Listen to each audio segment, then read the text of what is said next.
السلام علیکم ورحمۃ اللہ وبرکاتہ۔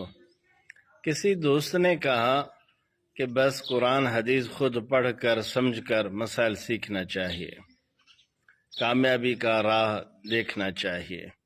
فقیر نے عرض کیا کہ بالکل آپ درست فرما رہے ہیں، لیکن غور کریں کہ کل صحابہ کرام 1,00,000 سے زیادہ تھے، اور ان میں سے صرف 150 صحابہ کرام فتویٰ دیا کرتے تھے۔ باقی صحابہ کرام ان 150 میں سے کسی ایک فقیہ کے پاس جا کر قرآن حدیث سیکھا کرتے تھے۔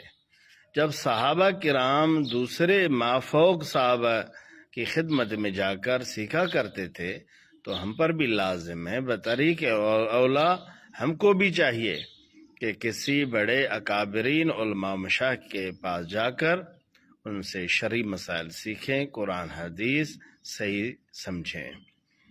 اس لیے میری جان، امید ہے کہ آپ فقیر کی بات کو سمجھتے ہوں گے۔ اللہ خوش رکھے، فقیر کو دعا میں یاد رکھیں۔ والسلام، خدا حافظ۔